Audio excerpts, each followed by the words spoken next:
quite right. I don't want to be with a bunch of people who think just like me. I want to be in a beloved community where I don't have to think like everyone else to be loved, to be eligible for salvation. I want to be with people who value compassion, justice, love, and truth, though they have different thoughts and opinions about all sorts of things. I want to be with independent-minded people of good heart. I want to be with people who have many names and no name at all for God. I want to be with people who see in me goodness and dignity, who also see my failings and foibles, and who still love me. I want to be with people who feel their interconnection with all existence and let it guide their footfalls upon the earth. I want to be with people who see life as a paradox and don't always rush to resolve it. I want to be with people who are willing to walk the tightrope that is life and who will hold my hand as I walk mine. I want to be with people who let church call them into a different way of being in the world. I want to be with people who support, encourage, and even challenge each other to higher and more ethical living. I want to be with people who inspire one another to follow the call of the Spirit. I want to be with people who covenant to be honest, engaged, and kind, who strive to keep their promises and hold me to the promises I make. I want to be with people who give of themselves, who share their hearts and minds and gifts. I want to be with people who know that human community is often warm and generous, sometimes challenging, and almost always a grand adventure. In short, I want to be with people like you.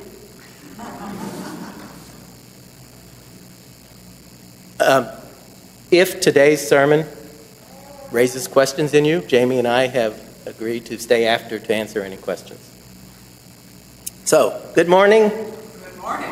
Happy Independence Day. No, my calendar's not off. I know it's July 2nd, not July 4th. But did you know that the delegates to the Second Continental Congress actually declared independence on this date in 1776? True, the final text of the Declaration was signed 2 days later, but John Adams assumed that it would be July 2nd, which would become the most memorable day in American history. I'm sure that small group of 56 delegates realized the great change they were attempting, but they had no idea if they would be successful. Call it fate or providence or sheer good fortune, but it seemed this was a change that was going to come, no matter what. Against all odds, they did succeed, and the world was turned upside down. It forever changed our understanding of how a people could be in relation with each other and with their government. A new democratic culture was brought forth on this continent, a new nation conceived in liberty and dedicated to the proposition that some men are created equal. For in addition to the seeds of hope and progress from which this nation grew, there were also seeds of oppression and inequality. It was, from the start, a culture where white men were supreme. And to this day, we are coping with the privilege and the persecution of that culture of white supremacy. So, fast forward 241 years to last week, where another group of delegates from a small but mighty religious association met in a grand conference hall in New Orleans. There, 3,800 Unitarian Universalists met in person, and another 269 of us participated online in the 56th General Assembly of the Unitarian Universalist Association. People from all 50 states and from more than 600 congregations converged for what I believe will be viewed as a historic crossroads in determining the future of our association and our faith. To paraphrase British Prime Minister Harold Macmillan, the wind of change is blowing through this association, and whether we like it or not, this growth of national consciousness is a fact. He was speaking to the Parliament of South Africa in 1960 about apartheid. But the wind of change was also gusting something fierce last week in New Orleans, and today I would like to be your weather vane and show you the direction in which it is blowing. The delegates at this year's General Assembly were slated to elect the 9th UUA president since the Unitarians and Universalists merged in 1961. The journey up to the day of the election last Saturday was both a bumpy one and one full of firsts. For the first time, we were electing a president to a single 6-year term. And for the first time, a presidential search committee had been used to nominate candidates. Last year, the committee nominated 2 ministers. All of the UUA presidents have been ministers. And both of the nominated candidates were women. So we seem to be set to elect our first female president. But here's where we encountered the first bump in the road. Shortly after the nominations closed, one of the candidates withdrew from the race, leaving the Reverend Allison Miller as the only candidate. However, 2 other ministers then entered the race by petition, the Reverend Susan Frederick Gray and the Reverend Jean Pupke. And so we were back on course to elect the first woman as president of the UUA, or so we thought.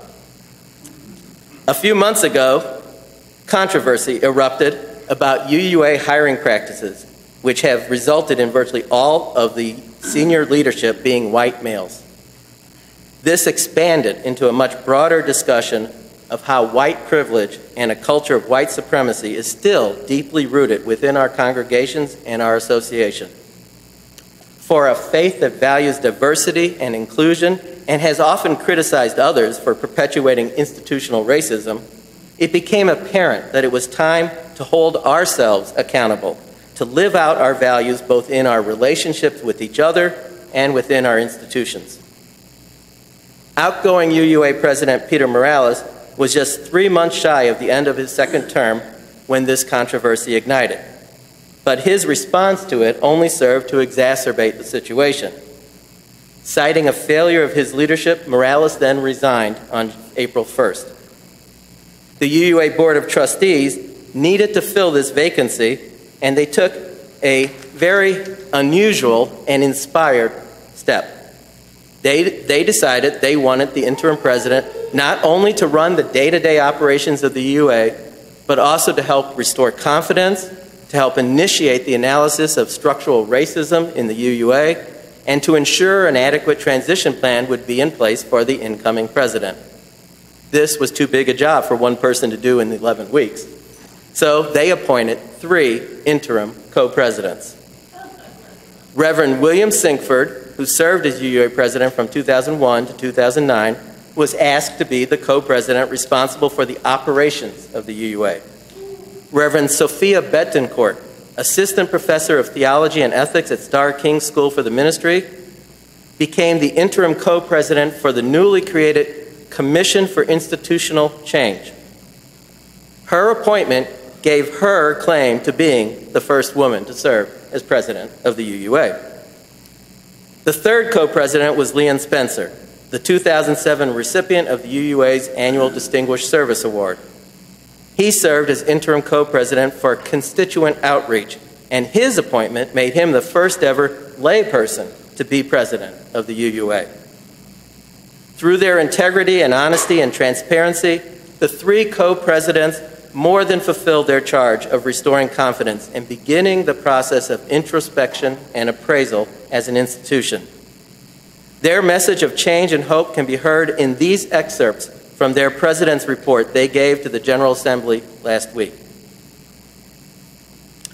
It is crystal clear to the 3 of us that the inspection of our culture and how it impacts persons of color, how it impacts all of us, is urgent.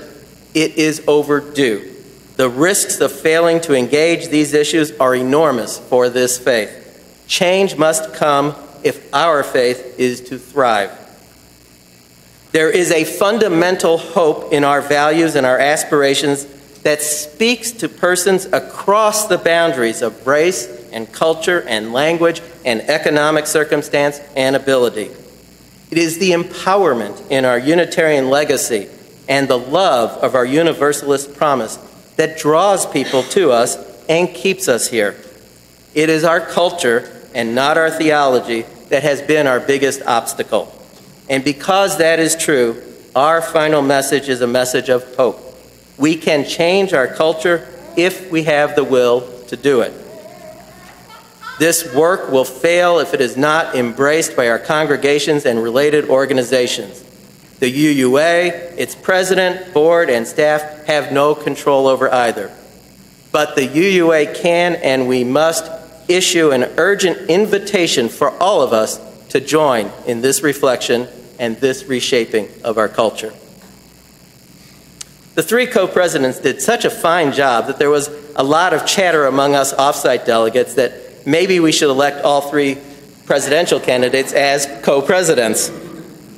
But on was there chatter like that in the hall? Yes, there was. Okay. But on Saturday, the votes of 3,252 delegates were tallied, and the Reverend Susan Frederick Gray was elected as the 9th president of the UUA. Frederick Gray is best known for leading the UU response to Arizona's anti-immigrant laws in 2010 and was a key organizer of the 2012 Justice General Assembly.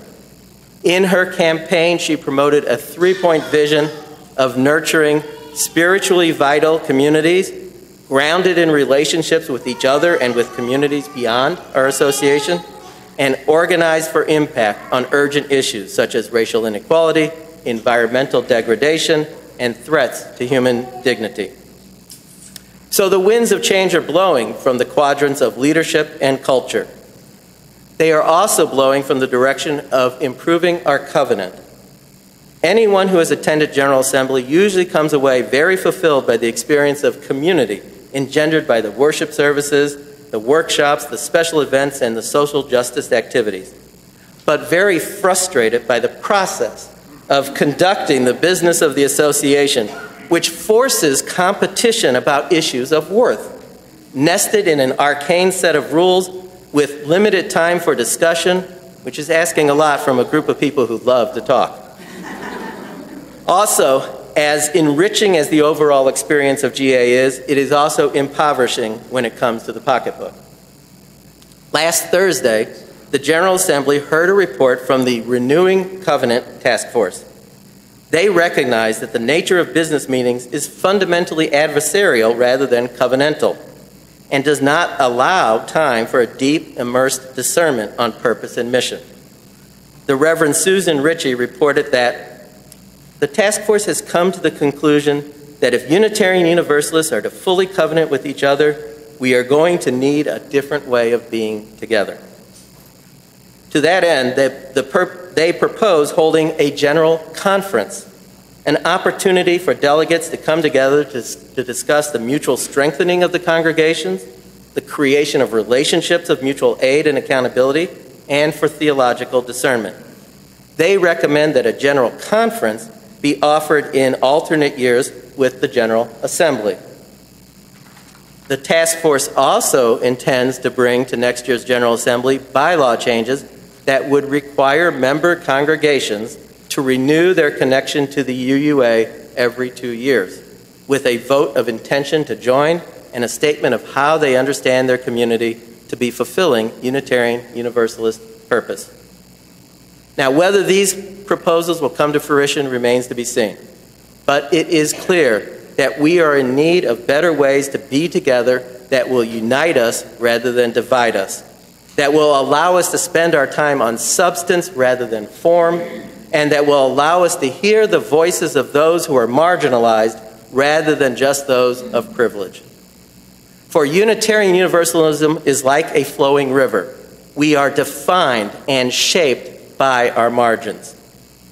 And last Sunday, the General Assembly had an opportunity to listen and act upon a concern from one of these marginalized communities, people with disabilities. For several years now, the UUA Social Justice Campaign has used the slogan, "Standing on the Side of Love," which is emblazoned on the beautiful yellow t-shirts that many of us own. And it's also the title of one of our most popular hymns, "Standing on the Side of Love." But many UUs who are unable to stand and walk have felt use of the word standing as default justice language makes them feel excluded from this work. And so a resolution was submitted that, quote, calls upon the leaders of the UUA Standing on the Side of Love campaign to create a new imagining that better includes and reflects the needs and contributions of disabled people. Close quote.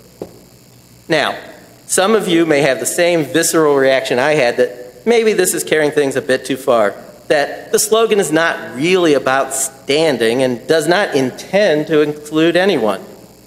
But two lessons I've been trying to absorb lately are that we need to pay more attention to impact rather than intent, and that being right or wrong is often less important than being in relationship. So I ask you to set aside your initial reaction and listen to the words of Jason Shelton, the composer of the hymn, who took the stage just prior to the debate on the resolution. I am clear that the standing on the side of love metaphor, as I intended, has nothing to do with the physical act of standing. It is about what love calls us to do. But intent is not the same as impact. And the impact of this metaphor has been a barrier for some of us. Friends, when love calls, it sometimes asks us to let go of our attachments and maybe even our t-shirts. I do know love is calling us to a new and deeper awareness, and I can do something about the song that I wrote. So I ask you to rise, not in body, but to truly rise in spirit, mindful of all that that might mean for you, and join me in answering the call of love. At which point the assembly sang his renamed hymn, Answering the Call of Love. The resolution passed overwhelmingly. This discussion about who we include leads quite naturally into the final direction of change I wish to call to your attention. Changes to the definition of who we are. Our identity as a faith is rooted in our principles and purposes. And those are actually contained in the UUA bylaws, specifically Article 2 of the bylaws. And there were two changes to Article 2 proposed for consideration by this year's General Assembly, and a third that had not been proposed but was on a lot of people's minds. You remember I mentioned how arcane our rules are? Well, the rules for changing the principles and purposes are super arcane. What is important to know is that one General Assembly can't change Article 2 on its own. It must first go through a multi-year review process because we want to take time when it comes to changing our identity. Moreover, most Article 2 changes are referred to a study commission, and once this commission is established, it's free to consider changes to any of the principles and purposes. This is similar to how a constitutional convention is free to consider changes to the entire Constitution. So one of the proposed changes was to alter the first principle from the inherent worth and dignity of every person to the inherent worth and dignity of every being. This one-word change portended a lengthy debate at GA, a debate which the 25 congregations that proposed the change months ago asked to have postponed for another year in light of the recent controversy. However, the other Article 2 change that was proposed had a different fate. The proposal was to shift the Unitarian Universalism's second source from words and deeds of prophetic women and men to words and deeds of prophetic people. Again, another one-word change that would make us be more inclusive. As one proponent said, this change in language is getting at the heart of gender identity and inviting folks of different identities into our space and into our faith. This change passed without debate, and a subsequent motion to bypass the study commission and just send it directly for a vote at next year's General Assembly passed overwhelmingly. However, the Board of Trustees felt there was still a growing need to talk more in depth about UU identity. So they announced they would form an Article 2 study commission in any event. So that will be happening. We will be discussing our purposes and principles. This opens the possibility for consideration of adding a new principle, if we choose. One that had been suggested a few years ago and had been endorsed by Black Lives of UU and several other anti-racism groups. This eighth principle states, we, the member congregations of the Unitarian Universalist Association, covenant to affirm and promote journeying toward spiritual wholeness by working to build a diverse, multicultural, beloved community by our actions that accountably dismantle racism and other oppressions in ourselves and our institutions. Since it will be a few years and much discussion before this could be adopted by a General Assembly, some UU congregations have begun adopting this principle on their own. At our retreat in May, the UUI Board of Trustees has adopted the 8th principle as one of our goals to guide our work this year and into the future. Now, you've heard a lot from this pulpit about ways in which this congregation has begun to engage in anti-racism, anti-oppression work. Our Black Lives Matter monthly vigils, our work with IndyCan on mass incarceration and mass transit, our participation in the Beloved Conversations curriculum, the White Supremacy Teach-In Service, and others. And you can expect to hear in the coming months about more ways in which you can engage in this work, right? Yes. I didn't want to commit him to anything. I will share one way with you right now. All Souls will be hosting Robin DiAngelo in a workshop entitled, What Does It Mean to Be White? Developing White Racial Literacy. I hear she's fantastic. The workshop will be from 9 to 4 on Saturday, July 22nd, and costs $50. I've already purchased my ticket. I hope some of you will join me there. Now, friends, you may ask, why should we get involved? 2 reasons. First, because this is the issue of the moment. As black men are killed by police, as mass incarceration disproportionately affects people of color and those with mental illness, as ICE is arresting and deporting immigrants, and as people are being banned from entering this country because they are Muslim, now is the time to make our presence felt. And to do that, we must join together in common cause, and we must become good allies for those who are oppressed. Do you remember that candidate nominated by the search committee who withdrew from the race? Well, just yesterday, she announced she'll be leaving her position at the UUA to become a fellow at Harvard Divinity School.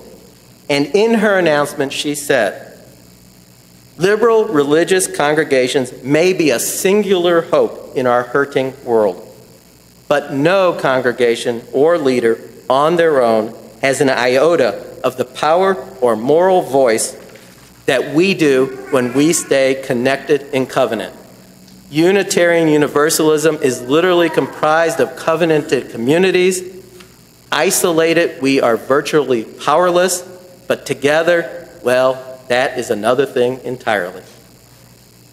And the second reason we need to engage in this anti-racism, anti-oppression work is that in the past, UUs have failed to fulfill our promises, and Unitarian Universalism has failed to fulfill its promise as a faith. We must not fail again. There was a special guest at General Assembly. Dr. Sanika was the former president of the Black Unitarian Universalist Caucus in the 60s and was an instrumental black leader in the UU faith. He was one of many black UUs who left the faith at that time because of our broken promises. In his address last week, he reminded us that UUism is still under construction because the historical forces are moving forward. And you're not going to be on the tail end, but you're trying to be on the front end. Leadership, culture, covenant, and identity. The winds of change are gusting mightily. Make no mistake, a change is going to come, and it's up to us to decide whether our faith will once again be at the forefront of that change.